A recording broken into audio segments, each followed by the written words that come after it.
Hi everyone, my name is Marc. You're about to watch my recent documentary, Whatever Happened to Bitcoin in El Salvador. The views expressed in this documentary are explicitly mine, and there's no easy conclusions that I come to, and I hope that you watch and form your own. This documentary accurately reflects my experience in El Salvador exactly 1 year after the Bitcoin law came into effect. This law entitles and empowers Salvadorian citizens to have access to digital currency in a country where most people don't even have a bank account and have no access to get one. It empowers local citizens to be able to pay for things like their taxes and utilities using Bitcoin. However, it also takes the choice away from local merchants, where by law, they are forced to accept Bitcoin against their will. At the time of making this documentary, there hasn't been any repercussions for breaking that law, but it is worth noting that the law is very clear. You must accept Bitcoin regardless of whether you want to. This opens questions about Bitcoin. What was meant to be a tool for freedom has been in many ways turned into a hammer against it. In this documentary, I've done my best to share my honest perspective while also sharing the perspectives of locals in El Salvador who both trust in the future that Bitcoin promises them and those who are critical of it. Thank you for watching. I appreciate the support, and I'm looking forward to hearing what you have to say about whatever happened to Bitcoin in El Salvador.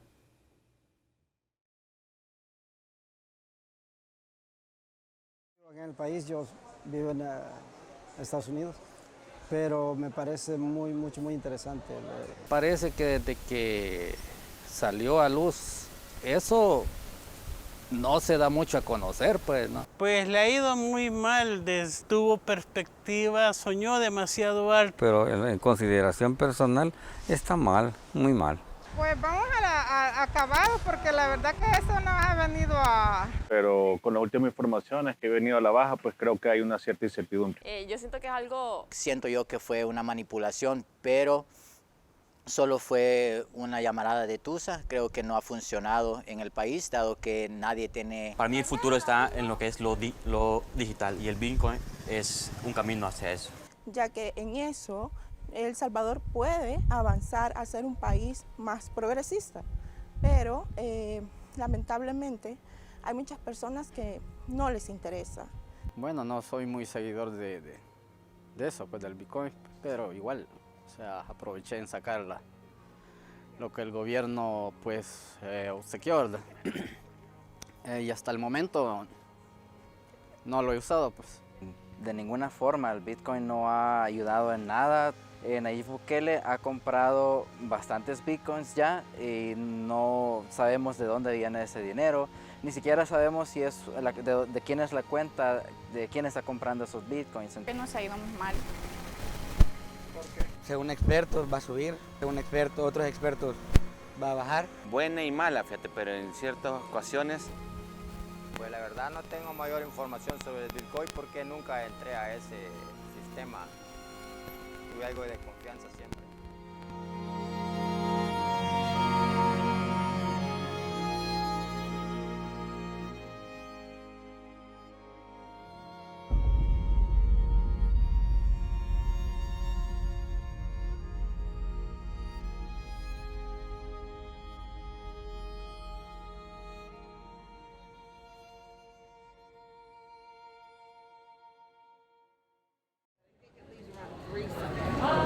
When Bitcoin was coming to El Salvador, Twitter was reeling with excitement. Frankly, I've never been one to just trust everything that I read and watch online. No offense to you watching. So I booked a flight to El Salvador and went to go find out for myself. And, well, things escalated.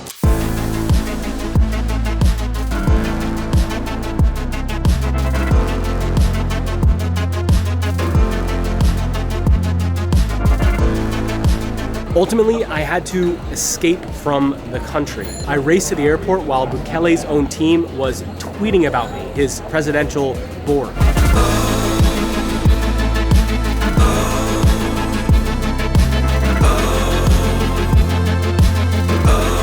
And truthfully, I don't know what's gonna happen when I try to get back in. Ready for El Salvador? No. What do you think's gonna happen when we get to the border? Is it okay that I'm drinking Starbucks in El Salvador? Actually, the first place we're gonna try to use Bitcoin is at the immigration, because we have to pay for our visa. Bitcoin is a national currency, so I should be able to pay for our visa using Bitcoin. You think they'll take it? I bet they will, because it's a government thing. I don't know. Let's find out. All right, so off to El Salvador. 3 hours, I'll land in San Salvador. We'll get picked up and go into the city. And we'll see what has changed over the last year.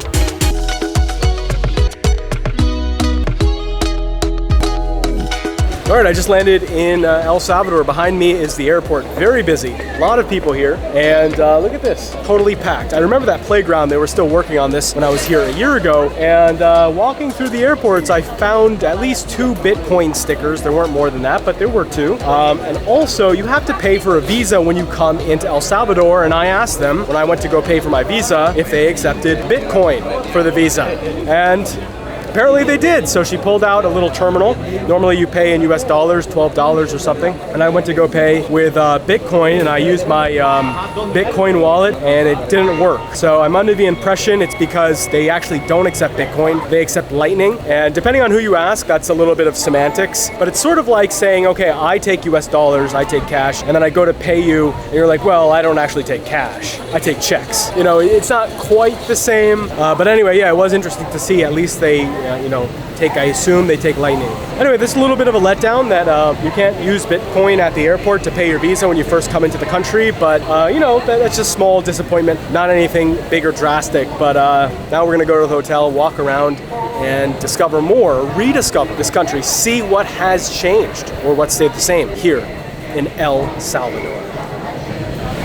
It's so hot, and you can then clip out every single clip that I always say it's so hot when I arrive in El Salvador. All right, Joe.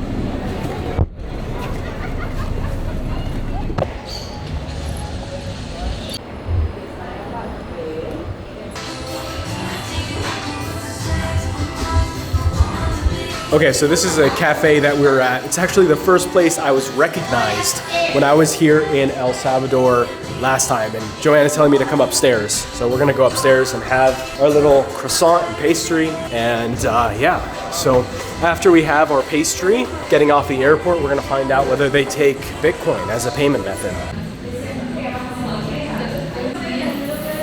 I'm so hungry. I'll eat anything. So I'm really curious to find out what has changed since I've been here. A lot of these local places where I got this, look at this, this is a horchata croissant. Oh, do they take Bitcoin? What here has really changed in the last year? Thank you. Take Bitcoin? Bitcoin? No? Okay. USD or Visa. You have a card? First place we're trying, they do not take Bitcoin. So we'll see if that continues with the other places that we go while we're here in El Salvador. Salvador. They say Salvador.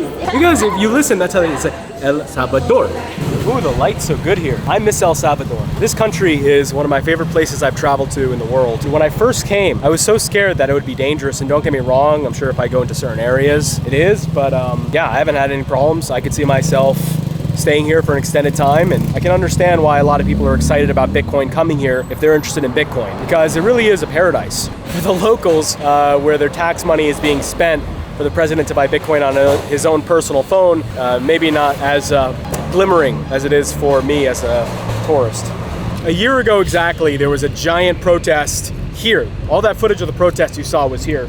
This was covered in all kinds of anti-Bitcoin and anti-Bukele messages, obviously.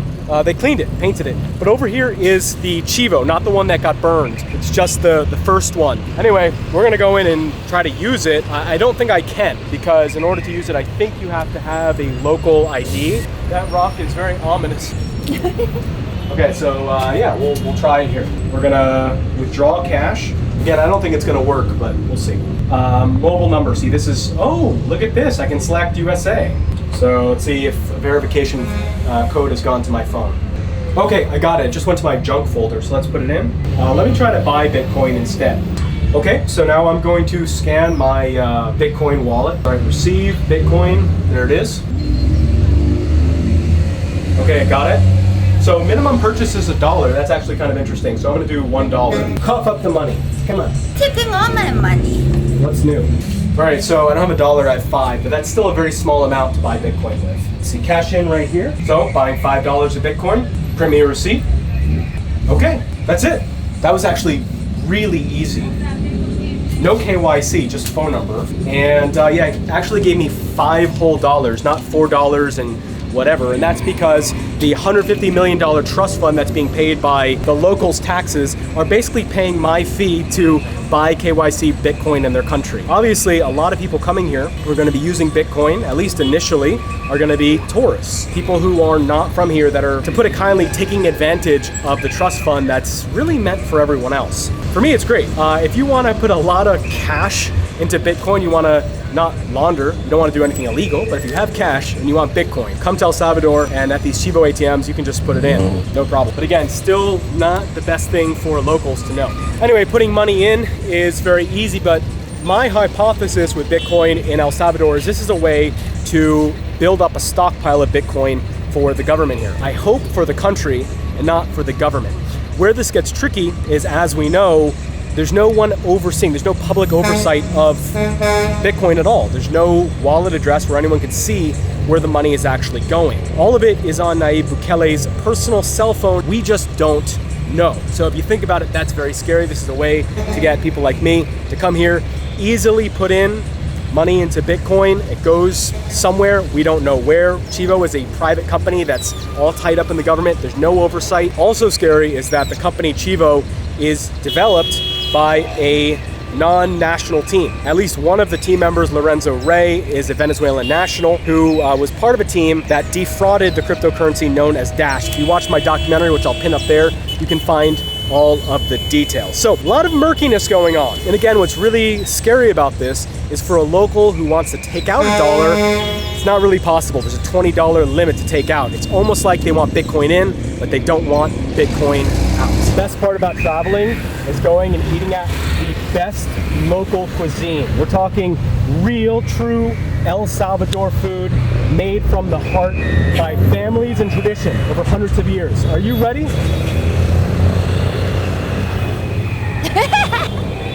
Panda Express is made for me. I have to admit, with all the criticisms, with all the gray areas about the ethics of using the fund of El Salvador to enrich myself, buying Bitcoin KYC free without a fee, I have to admit that is pretty cool as a Bitcoiner. I mean, cool as in nice for me as a human being who's inherently greedy in our own ways, right? You know, I've never seen that before, and to be honest, that's how crypto should be, although I should be the one paying the fee, not the people of a country. But any kind of crypto, whether it's Bitcoin or Bitcoin Cash, Monero, Ethereum, you know, there should be no KYC. Phone number, that's fine. And I think that is done right, almost right. All right, we're gonna get some dinner. But in the meantime, something pretty interesting just happened. One of the things that I realized is the last time I was here, I never actually spoke to anyone in the government or anyone who was very pro Bitcoin. It was just a lot of protesters, and you know, the problem with that is sometimes you can end up in an echo chamber. And my place in coming down to El Salvador is not to tell the story of El Salvador. It's not to get involved in, you know, any disagreements between political parties, because I have nothing to do with any of that. It was just to talk about Bitcoin and see what was happening with Bitcoin in this country. And I was on Twitter, and an official member of the government here happened to respond to me, to one of my tweets. So I asked, you know, would you be willing or know anyone who'd be willing to talk to me about Bitcoin in this country? And this guy was very nice and very friendly. He works with President Bukele, and he's part of the Congress here. And long story short, apparently something might happen. To get another perspective, right? Because I don't want this video to just be in an echo chamber. But first, it's time for Deli Cat. What the hell is Deli?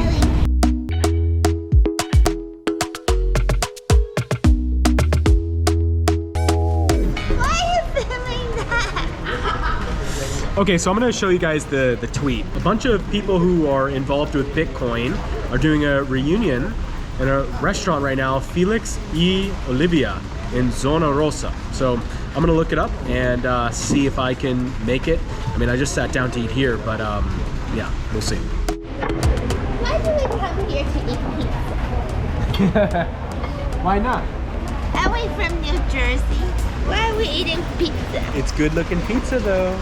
eat the piece without apple.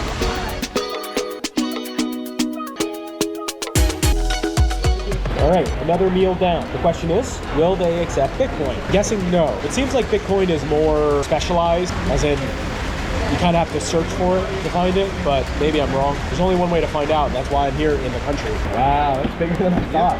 Looks so good. All right, thanks. By the way, do you take Bitcoin by any chance? No, just Not yet. do credit card, debit card. Okay. We'll do a credit card. Do you have your card, Jojo? So apparently this won a pastry award for best pastry in San Salvador or El Salvador. I don't know exactly the specifics, but this is an award-winning pastry. So yeah, I'll be eating the heck out of that. They don't accept Bitcoin. Another one down.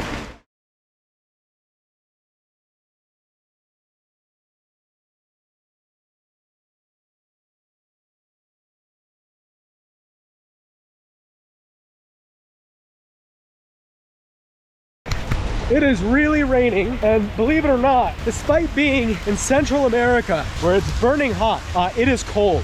We're going to a bar/restaurant to meet a group of Bitcoin people who were referred to me by one of the El Salvadorian congressmen who works with President Bukele. And this is one of the guys who signed the Bitcoin law into law. Okay, so I'm at this event, and my first Bitcoin, it's an educational school where you're training people how to use the blockchain and cryptocurrency. And on Tuesday, how many? 50 kids. So they're raising funds to graduate the second promotion of the Bitcoin diploma in El Salvador.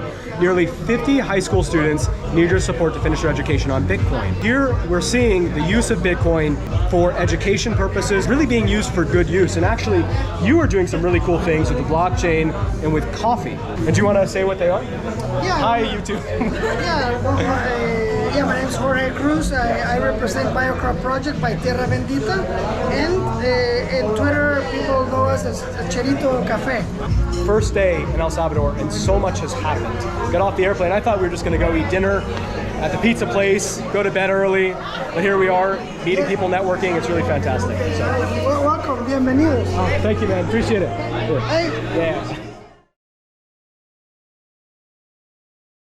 It's really interesting because a lot of them are into education, and one of them is supporting local farmers. So there's a lot of really fantastic application of Bitcoin, and actually that's the conclusion we came to when we went to the Bitcoin beach. The thing is, with me, a lot of the criticisms that I have here are still valid. I still have those criticisms. Like everything, there's pros and cons. There's shades of gray. And it's easy on Twitter or on social media to look at the people who have, maybe they're not as critical as you are, or they've come to slightly different conclusions than you. And when you show up face to face and you meet them and you hear their story, and it's not toxic the way that online media is. Always walking in the rain I know. in El Salvador. It's because it's always raining in El Salvador.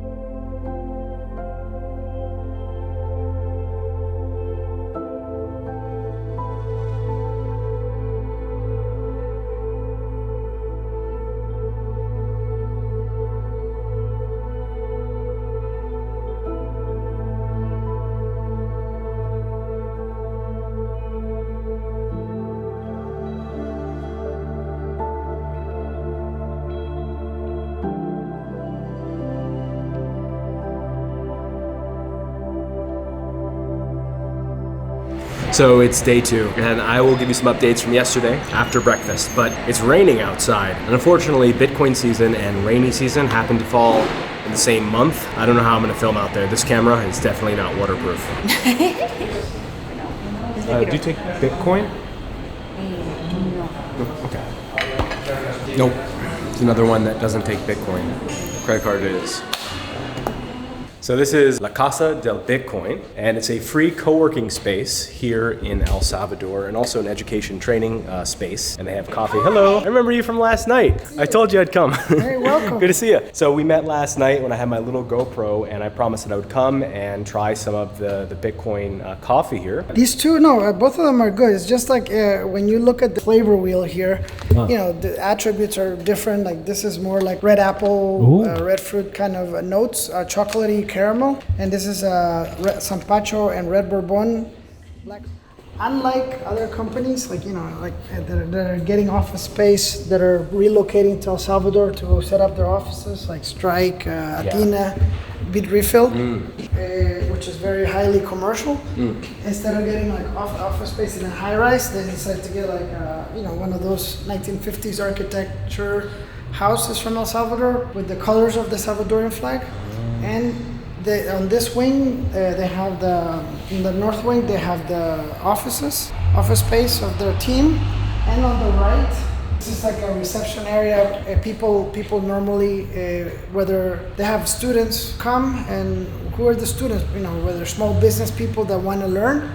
So they give classes. Paxful, along with Build with Bitcoin, which is the nonprofit, they pay for this space to give free education to anybody that comes. And also it's also an open space where people can come. A lot of like yourselves and people visiting El Salvador, they can come and have coffee, work. Oh look, there's a K1 machine. Yeah, definitely. So if you need change, we got change here. If you want to buy some sats, and it's made by a Salvadorian engineer. I met them. Oh, okay. Last year, in my YouTube video, and you guys will remember last year, we went and saw how these were being made and met the owner of the school there. So it's cool to see one of the units out and about. This is where they have all the classroom settings. Wow. Once a week or at the request of fellow Bitcoiners who specialize in, say, for example, node or mining, or people just like a lot of professionals coming in to give a class or a workshop on blockchain, for example. They call and they say, hey, I want to... When you sell one of your coffees here, the money goes directly through Bitcoin to the individuals, the farmers, to everyone there, rather than going through exporters, importers, intermediaries, Western Union. So you have people in New Jersey or people really around the world that can buy your coffee here and benefits the people directly in El Salvador. Correct, and this is precisely where the true spirit of Bitcoin is, the traceability via the Lightning Network, the blockchain, and so it helps us do a direct trade model from seed to cup. And actually over here we can see all the different payments you take. So in addition to Lightning, you are doing on-chain and a number of wallets. And what's really exciting about this is over here is the classroom that they were showing me. And this is the classroom where people will come to learn how to use Bitcoin. But when you learn about it, it really doesn't mean anything. You actually have to use it. And what's so great is once you come out, you turn around and you see there's a little place here where you can spend the money that you get. You can spend the Bitcoin. I think that's a really important thing, is not just to learn about this stuff, but you actually have to experience it. And that's actually why I'm here in El Salvador. It's actually why I created my channel, is to use it, to see things firsthand, and not just hear about them, not just intellectualize them, but actually have the experience of using it. So, okay, enough of that. I'm gonna get a coffee because I really need one.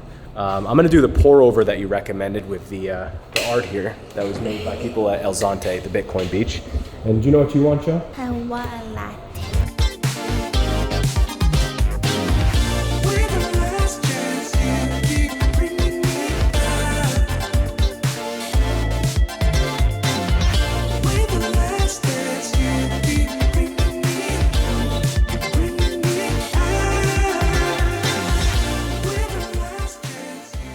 So our barista, Anna, went to Italy to learn how to do this. So this is as official, as top tier as you can get when it comes to coffee. So here it is. This is the Satoshi blend of the pour over with the Chemex, yeah. What do you think, Joe? Cheers and Satoshi to you. Happy Bitcoin Day. Happy, yeah, it is. Today is the 1 year anniversary. So the question is, if people want to buy this, if people want to try their own, how do they get it? Well, right now, most of our friends, Bitcoin friends in Europe and across the US have been just sending us a DM at Cherito Cafe on Twitter. Now it's time to pay for the coffee. I'm also getting honey. This is coffee honey. So excited. And I'm going to pay with Bitcoin. And obviously, they do have all the Lightning payments. I'm going to do on-chain. I prefer on-chain. Let me scan the QR code, hit continue, slide to send, and there we go. Oh, yeah. There it is. There it is. Okay, cool. So done. So I paid for my coffee, my honey with Satoshi. Well, I paid for it with Satoshis, and it's a Satoshi blend. So if you want to even just send a tip or, just scan that in the video and you can send a And follow us on. If you give someone who's looking for opportunity, who is looking for a new way of life or looking to expand into the global world, giving that person a camera, no matter what brand it is, no matter whether it's the best camera for the job or not, and whether or not, you know, there's questions over whether the government should spend money buying their citizens those cameras. The fact is that that individual who has that camera, who gets that camera, they're able to do so much more. They're able to reach new markets. They're able to empower themselves in ways that they weren't able to do before. And I think that this experience coming to the house of Bitcoin, La Casa del Bitcoin, I'm so bad at Spanish, has really shown me and reinforced this aspect of cryptocurrency, how the standard everyday person is helped with a tool that they didn't have access to before. And as far as what tool it is, this is the house of Bitcoin. You know, it's the Bitcoin beach. Could have been anything. Nano could have gone down there first, but they didn't. Whoever went to the Bitcoin beach, who brought Bitcoin there, they did the work. They showed up. If you have a tool that you love, if you specifically want Monero to succeed and nothing else, or you think that Monero would be a better coin or Bitcoin Cash would be a better coin than Bitcoin in certain places, then you actually have to go to those places and you have to be creative. Yeah, this guy's a coffee producer and he sees how he can utilize this tool in his realm of expertise, coffee. You watching, what is your realm of expertise? Are you into tea? Are you into video production? Are you into architecture? I'm just naming things that we happen to be into. But whatever that thing is, whatever your focus in life is, how do you incorporate crypto, the tool, into making what you're doing different, unique, adding value, making it more powerful, and then spread that to others? And if everyone does that, then more people will be using cryptocurrency no matter what that coin is. And I think, personally, as someone who has many different cryptos and enjoys cryptos, but of course I have my favorites, right? I'd say Bitcoin Cash is probably my favorite. The simple fact is that I believe whatever coin you get into or how you get into it, you will discover other coins from it. Is fork and knife a better tool or is chopstick a better tool to eat food? Depends what you're eating. Because in China, all the food is cut up into little cubes so you can eat with a chopstick. But in America, it's not. You're not going to be able to eat like a big piece of beef. I assume you're talking about crypto and not talking about food. So the point is that there's different tools for different jobs. Different regions have different tools. It's easier to see a future as being one tool. That's probably not the future we have. The future that's probably coming is that there's multiple different coins for multiple different purposes. Different regions use different things. So people coming into one coin empower others, and people will gravitate as they learn about new tools to get the tools that work for them for the job that they need being done. One thing with Bitcoin is you can't argue this. It has done a fantastic job holding value and going up in value. We're in a bear market right now that's a little unexpected. You can't argue that. If you got into Bitcoin at any point in the past, you would be doing better today, more or less, with the exception of this past year. We'll talk more later. But for now, I'm just happy to be having a really nice cup of coffee here in El Salvador before I figure out what we're doing next. We'll see. Maybe some drone footage. It finally stopped raining. Knowing my luck, it'll rain again any second.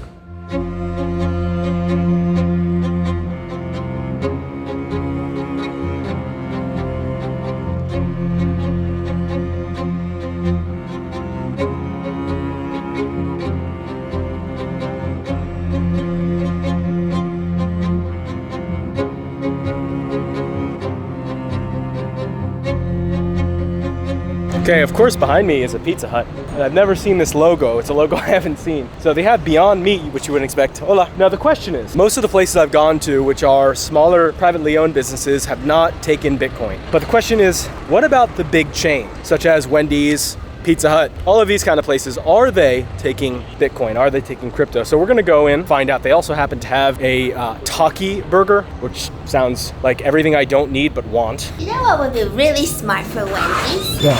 Is a pupusa burger. Pupusa burger. So you can see, para aquí con tu Bitcoin.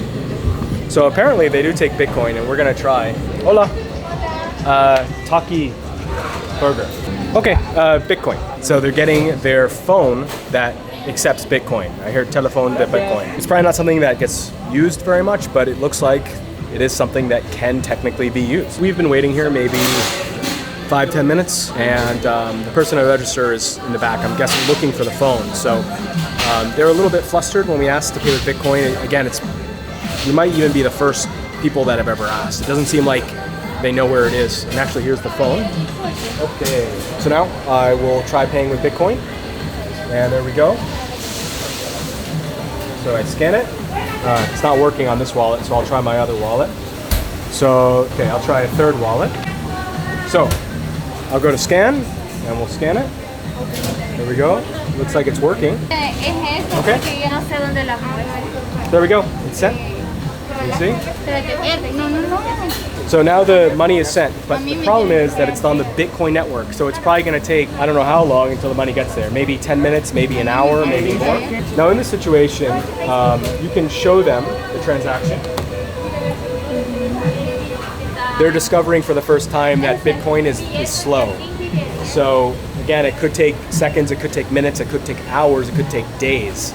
So if the staff doesn't know that the Bitcoin is very slow, basically people will start to realize that Bitcoin as a tool for instant peer-to-peer payment doesn't really work that well.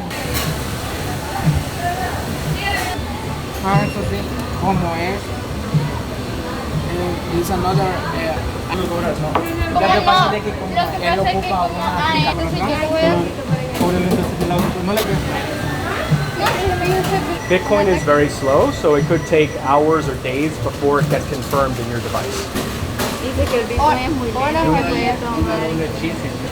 Okay, so there we go. I paid using Bitcoin. You can kind of see that there was a lot of confusion and frustration, and that's because I paid on chain, which means I sent Bitcoin from me to Wendy's. The problem is that Bitcoin on chain can sometimes be very slow. So in this case, it hasn't come through over the past, I don't know how long we've been here, 15 minutes, and they had to call the manager. No one really understood what was going on. And this kind of points out a bigger problem, which is if you are a merchant and you accept Bitcoin for payments, the more people use it, the more Bitcoin is popular. El Salvador takes it and more countries take it. The transaction times will get slower and slower unless you're willing to pay more and more fees.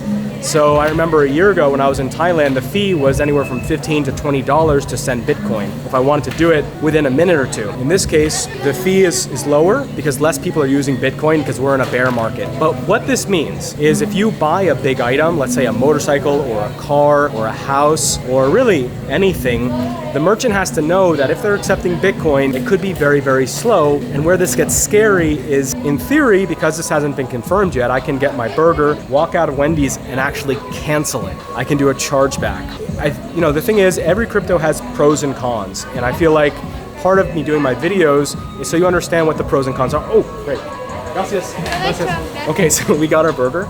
First off, I'm very grateful they let me film, or at least didn't tell me not to. But yeah, I got my Wendy's burger and I paid with Bitcoin for this. Now, you can see that there was a lot of frustration, a lot of confusion. They had multiple staff, they had their manager come, and it's all because it's not confirmed yet. I can send the money, show them, but it won't show up in their phone. And again, they just have to kind of trust that it will. In the last scene, we saw the positive use of Bitcoin and how it's being used as a great tool for people in this country. And there's a lot of wonderful properties of it, but we need to be informed. We can't be ignorant. We need to understand the pros and cons of every tool. Now, there's ways to solve this problem, right? One is simply for Wendy's not to accept Bitcoin because it's too risky. And we might see that's the case, that Bitcoin is actually not accepted by any merchant because they don't want the risk of losing that money. And maybe in place of Bitcoin, they use other solutions. Maybe they use Algorand, like we see with the Chivo network. Maybe they use Bitcoin Cash, or maybe they use PayPal. Maybe they use Strike. Maybe they use US dollars, or maybe they use Lightning. Any of these solutions, which aren't Bitcoin itself, will work and will have their own pros and cons. But when we talk about specifically Bitcoin, it is a problem. I'm not sure it's a problem many people who accept Bitcoin here are aware of. Okay, so here's our burger. Oh, look, there's the Takis. Let me see. Oh. Try. Tastes like burger with a Taki. One of the things that's kind of funny to me about El Salvador, I don't know if you can see, I'll try to do this. So behind me is an armed guard, and he's guarding a sushi restaurant. Every single business, pretty much, no matter whether it's a sushi joint, a hamburger stand, a pharmacy, whatever it is, bakery, they all have armed guards with giant rifles or shotguns. In fact, there's one behind me over here, that guy right there, in the garage. So they all have giant guns. Look, you need to keep your sushi rolls safe. So different from America, but here it's like, yeah, no, everyone's got giant shotguns walking around.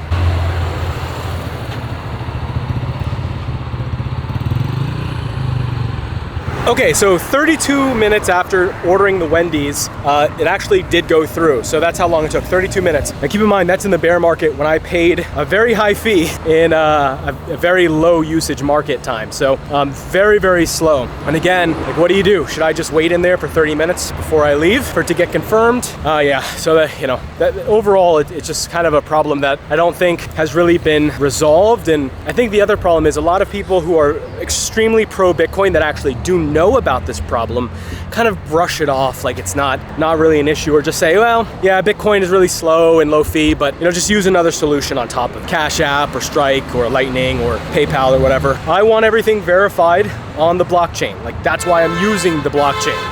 Bitcoin is a slow lotus. Slow loris, not lordis. Now, the slowness is not necessarily the issue. It's more just because there are cryptocurrencies that are very slow, but have a really big purpose in being slower. So for example, Monero. Monero is a slower crypto in terms of you have to sync your wallet, there's a whole bunch of stuff, but I know that I'm getting untouchable levels of privacy and security, fungibility. So for me, as someone who's educated, at least to a degree, in cryptocurrency, if there's going to be high fees, it's going to be slow. I want to know that I'm getting value from that. Problem that Bitcoin is going to have over the next few years is how is it going to differentiate itself in the marketplace?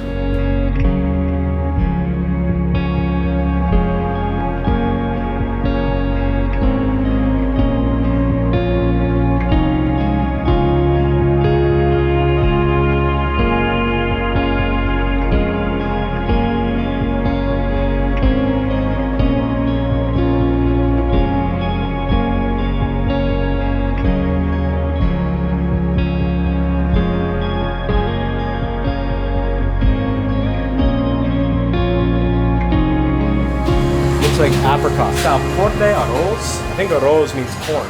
That looks good. This? You want one? Look, pupusa kit. Oh.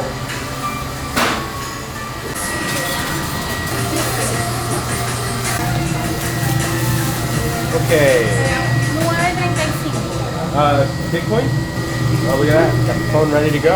All right, I'm paying for my San Martin bakery items using Bitcoin. So this was recommended to me by actually one of the congressmen who passed the Bitcoin law, funny enough. So he said that this chain takes Bitcoin. So, okay, great. Bitcoin. Okay, so there's the Bitcoin code. Okay, there we go. So that worked. Then I just hit continue. So now we're going to head to the chocolate shop. But yeah, I mean, it looks like here in El Salvador, any of the small businesses don't take Bitcoin. It's only the larger chains, but even then, some don't, right? So we saw that Starbucks doesn't. But yeah, this place does. We'll find out what happens at McDonald's. Wendy's does. The next segment is blurred to protect the identity of the person being interviewed. And I'm sure you'll understand why. But there's one thing that did not appear in this documentary that I feel like is important to specify before we move on, and that is the Bitcoin Animal Hospital in El Salvador, as well as the Children's Hospital. The populist Bukele announced that an animal hospital was going to be opened in San Salvador, the capital of El Salvador. What makes this government-made animal hospital special is the fact that any service costs 25 cents worth of Bitcoin. So no matter what the problem is, if you bring your animal to the hospital, they will help it, they will heal it for just a quarter worth of Bitcoin. As you can imagine, that is not a very profitable business model. Populist Bukele said that the hospital was paid for with the profit from Bitcoin. That includes the building of the hospital, the staff of the hospital, and the absorbent medical expenses of all of the animals at the hospital. All of this was and will continue to be paid with the profit from Bitcoin. Now, if you're paying attention, you can see what the massive logical failure is in this scenario. There has been no profit in Bitcoin. In fact, there has been substantial losses. Excuse me? How's the country been over the past year? Changes, anything? You're from New Jersey, no? Yes. Yes, I remember. Do you guys take Bitcoin here? I never use it. I'm sorry, the Bitcoin city is really nice, but why Salvadorian people are going to pay taxes, right, and these people are not going to pay right, taxes? It's not correct. Right. It's a really poor country. Yeah. When I take my $5 yesterday and put it into the ATM, I get $5 of Bitcoin. Bitcoin has a fee. And Bitcoin's fee is very high. I know they are saying here that no fees for Right. Bitcoin, but I think So it's a lie. no. There is a fee. It's a huge, massive fee. You know, there's many cryptocurrencies. Bitcoin is the worst for fees. Very high fee. People use it as savings, Yes, right? an investment. So, yeah, exactly. But the problem is that the $5 I put in, there was a fee, and El Salvador government paid my fee. So I'm a foreigner. And I'm paying You your pay fee. my fee, yes. It's really sad. Yeah. A lot of people can't say anything. Yeah.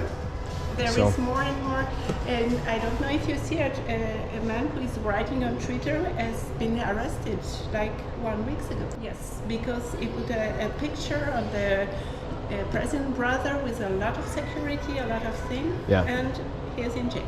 Okay, but here we have everything's nice. And thank you for paying my fee for my Bitcoin. A lot of people, bad people are in jail. It's good. Yeah. But you can crush the law too. And there is a lot of people, Yeah. also good people in jail. I heard about and that. They disappeared. People doesn't know where they are. Yep. It's not the correct way to do it. Yeah. It has to be done, but not that way. I agree. Yeah, I understand. The infrastructure, the ATMs, and the animal pets. yes, yeah, the animal hospital. Forget everything, and it's full every day. Yes. Wow. I don't know, because the people are paying like the equivalent of 25 cents to anything. Wow. We are also paying that. And Wow. they didn't sell any Bitcoin, and they have profit. Right. I don't know how. Right.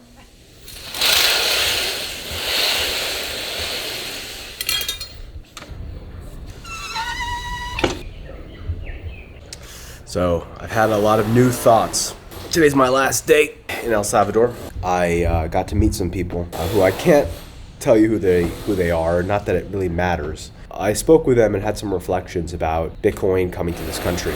Before I get into any of that, there's one last place I need to go check out that I haven't gone yet in this video, and that's... Are you ready for McDonald's? Why are we eating McDonald's when we're here?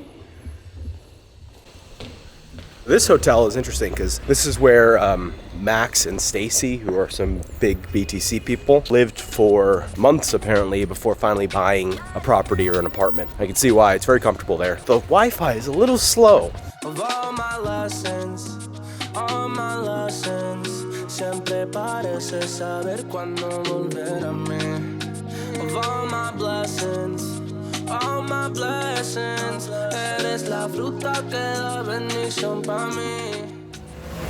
We're so American. We fly halfway across this hemisphere so that way we can eat true, authentic El Salvadorian food. Let's go. McDonald's time. Let's go. Can I get desayuno típico? Bitcoin? Okay. Oh, okay, so I'm at McDonald's and I'm getting a typical breakfast in El Salvador and I'm paying with Bitcoin. So let's see how it works. I'm gonna bring up my wallet. Bitcoin, yes. Okay. So I got my Bitcoin wallet pulled up. Give me what's next. Okay. They have these like machines over here where you can order without coming up to the platform. And I'm sure that these can't do Bitcoin, but we can go check it out after we pay for our breakfast here. And by the way, I gotta admit, fast food is always so friendly with you filming, right? Right? But you go to the mall, supermarkets, oh, they're always like so concerned with it. But here it's like, yeah, vloggers, come on in. There's a reason why you see McDonald's in all of the vlogs, Joe. It's because you can actually come in. And it looks like it has, there we go. Yes, great. So Bitcoin, sign. All right, so there's the code, and I just use my phone to sign it. $5.50. I hit continue, and there we go, instant, boom. Now, of course, for them, it'll be a little bit. I don't know how long it'll take, but for us, it's instant, obviously, so there we go. So this is one of those fancy order a key here, where you can order without going up to the cashier, and I just put in a egg McQueso, they call it, instead of McCheese, which I think is pretty cool. But when I go to pay, you can actually see that Bitcoin is, in fact, an option. So I go there, payment with Bitcoin. And yeah, there you go. So that looks like a Lightning payment, but let me scan it and see what happens. Okay, so it actually gives you the option to pay with Lightning, not with Bitcoin directly, but when you go up to the front, you can pay with Bitcoin. And Joanne didn't film this part, but it happened again where I sent the Bitcoin and they wouldn't let us leave until it confirmed. Now, luckily, I paid a high fee, so it confirmed within less than a minute, so there wasn't an issue. Again, same kind of problem. When businesses take Bitcoin on chain, what happens when someone sends it and it's very, very slow? So obviously that's not something that McDonald's has thought through yet, but hey, it works here. And to be fair, you can come here and spend $1 to get your, cheeseburger, $1 worth of Bitcoin. That is very interesting. That's very cool. Yeah, so fast food does take Bitcoin in El Salvador, except for Starbucks. But is that fast food? It's fast food. Okay, so here I am at McDonald's with my McDonald's breakfast paid for with Bitcoin in El Salvador. None of those things that I said should go together, but they do. This is like the most requested thing, which is McDonald's. Does McDonald's take Bitcoin? And yes, they do. They actually take on-chain Bitcoin, as well as, the other things. Pretty cool. I feel like in a country like El Salvador, where you have McDonald's and you have all these places that have Bitcoin being accepted, even if no one's really using it, and it becomes less scary for them. Here in El Salvador, places like McDonald's that natively accept BTC on chain. I think that's gonna get more people into crypto, which I think is a net win. No matter what your favorite crypto is, more people getting into crypto is a positive thing. Well, people will make up their own minds about crypto, and you watching can make up your own mind about what's happening in El Salvador. Obviously, there's pros and there's cons, and nothing is black and white. The government and the people are separate. So you don't have to agree with the government to like Bitcoin or disagree with the government. It doesn't have to be a mutually exclusive thing, like the country, the people, and Bitcoin in general. I mean, Bitcoin should be separate from the government, but I thought that was the whole point of Bitcoin. But it's intertwined here, and I feel like countries like El Salvador or even China or all these countries, you might not agree with their politics or the government. Sometimes there are goods that happen. I don't know what I'm saying anymore. So I just posted, someone asked me if McDonald's takes Bitcoin, and I said, yes, McDonald's does take Bitcoin, but they won't give you the food until you get the confirmation if you pay on chain. So someone commented and said, good thing that McDonald's food can last weeks without really changing quality much. True.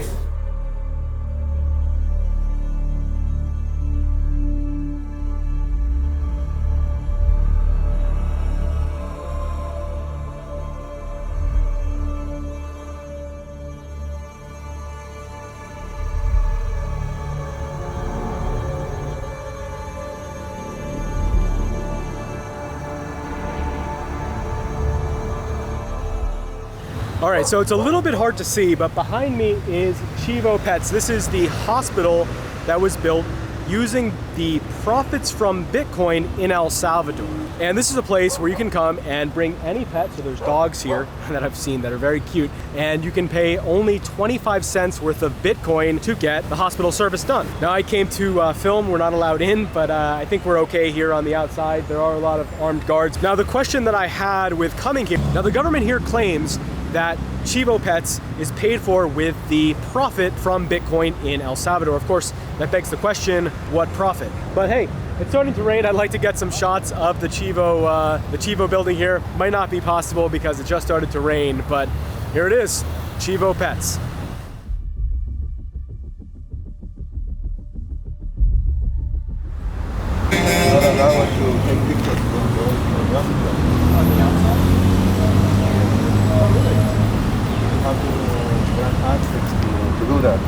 Even on the public area? Yeah.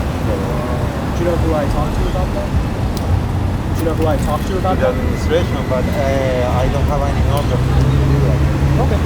But is it okay if I do it over there? Well, you can do that, but if the security of the hospital go to that, and I can do much more than that, because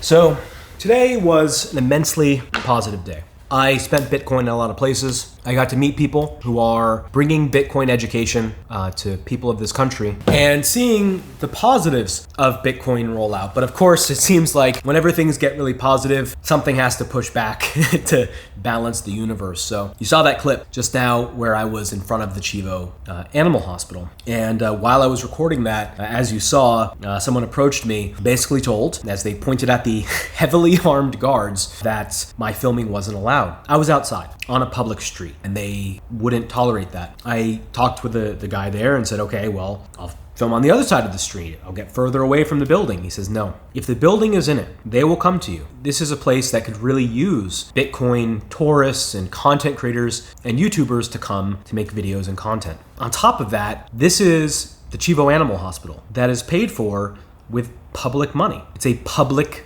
building. It's a public resource. And to think that you're not allowed to film a public building paid for with public funds on public property is really upsetting and really disappointing. It reminds me of a year ago when the Vice reporter had an armed military guy approach him and have him delete all of his footage off his camera of a Chivo ATM. You know, on Twitter, a lot of people say that if they were Salvadorian and they did what I did, which is go film in front of that building, they would have been arrested. You know, a part of me thinks like, you know, and the truth is, I don't know. I got drone footage, you know, it's not like they can stop a drone. It is legal to fly a drone here, so I did get footage of it, but you know, it's just not the same as being able to go there and talk and get footage of the animals and to talk with people outside the building and get interviews, like all the stuff that I would do, just not allowed. The grocery store here at this mall, that logo right in front of me. So yes, they do accept Bitcoin. So I got my groceries and I paid with Bitcoin. Now, I happened to pay a really big fee. I paid 64 cents, which is huge. My groceries were $11. So I paid almost 10% of the value of my entire grocery with the fee. So that way the fee of the Bitcoin could make the Bitcoin go through faster. And unfortunately for me, I paid and it didn't show up in their system right away. And they're used to Chivo. They're used to their systems which are not even using Bitcoin, which are instantaneous. So when it didn't appear on the screen that I had paid, even though I could show her the Block Explorer on my phone, she didn't know what to do and she wouldn't allow me to leave the store until it was confirmed. And that put me at an impasse. So long as they accept on-chain Bitcoin payments, these kind of experiments are valid and useful. Now, I know what most of you are saying, well, just pay with Strike or PayPal or Cash App. And you're not necessarily wrong. But again, they're choosing to accept Bitcoin on-chain. And accepting Bitcoin on-chain has drawbacks. And I think ultimately what will happen is on-chain Bitcoin transactions will probably end up stopping. They just won't do it. But this is the state of El Salvador right now, which is not many places accept Bitcoin, but the ones that do, which is exciting. But they haven't quite figured out how to deal with on-chain transactions. And by the way, shout out to Bita Bites. It's a restaurant here, nearby, American restaurant. The owner, Rodrigo, was here and helped do all the translating in the grocery store. Thank you, Rodrigo. Appreciate it. That would have been a lot more painful. How long do you think we were in line for? Maybe 20 minutes. So it was a very awkward and painful 20 minutes. And luckily, Rodrigo helped make it a little less awkward by being a translator. And now, as I talk, a security guard is coming up to bust me for talking to my camera. Hello. Right now, El Salvador has $58 million of unrealized losses from Bitcoin, and the source, President Bukele himself. That's right, there's no publicly available information as to how much Bitcoin El Salvador has or doesn't have. The citizens and the international community are forced to just trust, right? Because that's what Bitcoin is all about. Not verifying, trusting. We have no idea to know how many Bitcoin El Salvador has purchased, where it's being stored, and really, even if they've made a purchase at all. Well, let's dive in this a little more directly. According to Bloomberg, that got their data from Bukele's Twitter, El Salvador has purchased 2,381 Bitcoin. All, by the way, with public funds. And, by the way, all with Bukele's personal cell phone with no public oversight. Right now, the price of Bitcoin is a little volatile. It's dipping below 19,000, but assuming that Bitcoin is at $19,000, that means the Bitcoin that he has are worth about $47 million, or roughly about half what he paid for them. Unfortunately, it only gets much worse. See, buying the Bitcoin was only just the start. There's also the $150 million trust fund that was created to cover the transfer fees of Bitcoin, which, remember, Bitcoin is a high fee network, so that will be eaten pretty fast. Then there was the free $30 that was given to every citizen that downloaded the government-made and paid-for app called Chivo. Now, we have no way to verify how many people actually downloaded the Chivo app and claimed that free $30 worth of Bitcoin, but if we go again, like everything else, based on Bukele's tweets, we can see that number is about 3 million, making the total 90 million US dollars. Speaking of Chivo, which is paid for by public tax money, it went to a team of developers that included Lorenzo Rey, who is a Venezuelan national that was part of a team that defrauded a cryptocurrency known as Dash. And worst yet, Chivo is actually a privately owned company. So if Bitcoin does go up to $1 million, and there is huge amounts of profit going to Chivo, where does that profit actually go? Does that go back to the citizens of El Salvador that pay the salary of the foreign nationals that are building the government-sponsored Chivo app? Or does that money go to the Chivo owners, or the employees, or the private investors that, by the way, aren't disclosed? The truth is, like everything else, we just don't know. Also, they've put Chivo ATMs pretty much everywhere. How much did that cost? Like everything else, still, we don't know. Anyway, let's try to put everything into perspective. Bloomberg thinks that a total of $375 million of public funds were used on the Bitcoin experiment down here. But we have no idea to know if that number is significantly higher or even significantly lower. Maybe they never bought the Bitcoin at all. But let's assume that the numbers that Bukele gave are accurate. Well, in that case, let's say that El Salvador wanted to sell all their Bitcoin and get back to where they started, where $0 was spent on any of this. Well, in order to do that, with some rough math calculations, the price of a Bitcoin would need to go from $18,000 over $157,000 per Bitcoin, selling them all to get back to zero. Yeah, well, it's not all bad news, because at least here in El Salvador, I can go get my coffee at Juan Valdez using Strike. All right, so I have my Moon wallet open, I hit send, and then I scan the QR code once it's ready. So I was able to pay with Lightning, not quite Bitcoin, but depending on who you ask, that's good enough. All right, thank you very much. All right, we're good. Let's get our coffee, and we're gonna go get lunch and meet some new people. Okay, so I'm here in El Salvador, in San Salvador, and I met one of the most amazing people I've met ever in El Salvador, a fire priest, someone involved with Bitcoin education down here at Burning Man. I don't know if that's part of your resume, but it's pretty cool to me. So Claudia, and what do you do? What is Bitcoin down here for you, and what is your involvement in it? So I started my company on a small scale last year. It's a Bitcoin education company, and it's really focused on consumer education. The other project I'm working on is called Bitcoin Freedom Day, which was yesterday, September 7th, was the 1-year anniversary of Bitcoin being recognized as legal tender, as a legal currency here in El Salvador. El Salvador is a dollarized economy, which I think makes the adoption of Bitcoin in a dollarized economy something meaningful. If you think about the inflation in the United States, I've seen it. The United States right now good. is just printing and printing Oh, and yeah. printing and printing money. But as a third world country that uses the dollar, we still have to pay taxes. And we don't get to see the benefits of all the bridges and all of the public works. If you do enough research, you'll realize how the developing world can significantly ease the poverty in the developing world with Bitcoin. We like El Salvador pupusa. That joke. All right.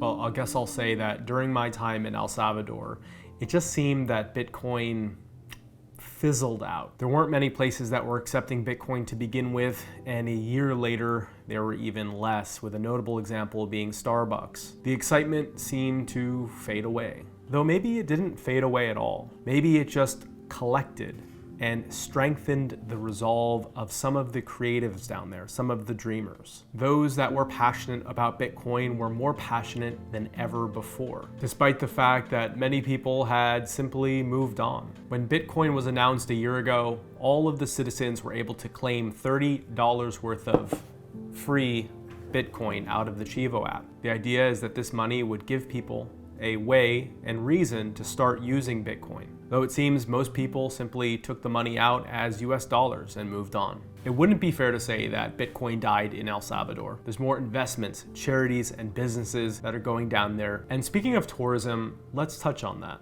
According to Morena Valdez, the Minister of Tourism of El Salvador, tourism has actually increased by 30% over the projections. After the Bitcoin law went into effect, El Salvador expected 1.1 million tourists, and it turns out that 1.4 million actually ended up coming. This seems like outstanding news, all because of Bitcoin. Unfortunately, I did a little digging. This 30% number was painted as a result of the Bitcoin law. What it leaves out is something much more important: COVID. See, in 2019, before COVID, El Salvador had already seen 2.64 million tourists, which, by the way, was up from the previous year's 2.54 million. COVID then dropped us from that 2.6 million down to 707,000 people. That number, by the way, is the lowest number of tourists that El Salvador has had since 1999. In fact, when you look at the chart, tourism is like this, COVID happens,